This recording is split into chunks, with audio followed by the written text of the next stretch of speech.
بسم اللہ الرحمن الرحیم۔ ناظرین، آج ہمارا سبجیکٹ ہے صلاح الدین ایوبی۔ صلاح الدین ایوبی دریائے نیل میں پانی آنے کا جشن اور قرآن خوانی۔ اصل ڈریکولا کون تھا اور اس کا سلطنت عثمانیہ سے کیا جھگڑا تھا؟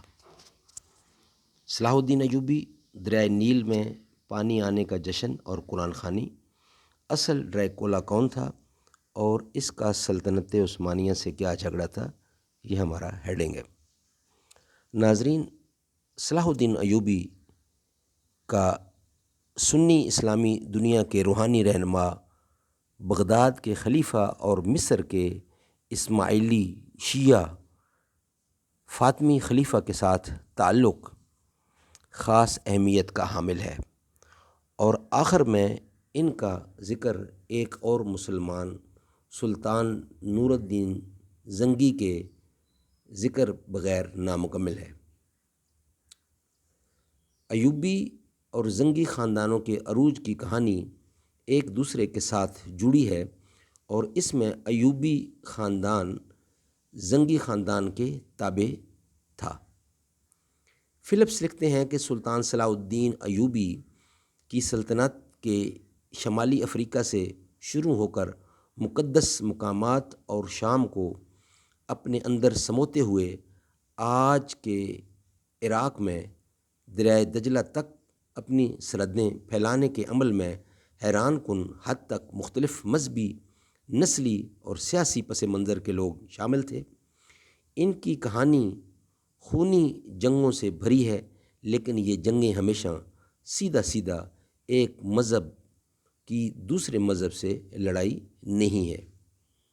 ناظرین، ہمارا جو نیکسٹ ویلاگ ہے وہ ہے صلاح الدین ایوبی نے یہ کہا بھی تھا یا نہیں۔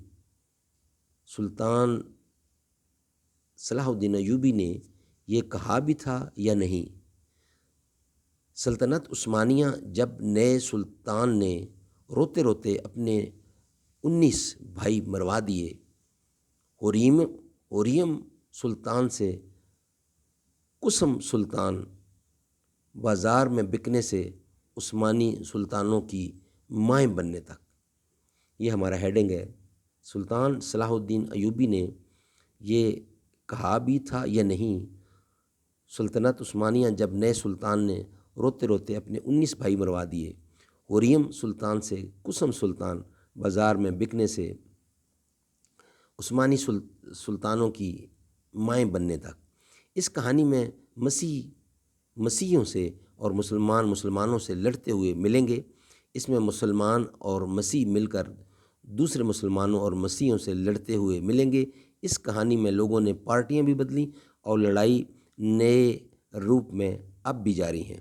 اس وقت بھی آج کی طرح کسی بھی معاملے میں زمینی صورتحال اس تصویر سے بھی بہت مختلف اور الجھی ہوئی تھی جو کہ دور سے نظر آتی ہے۔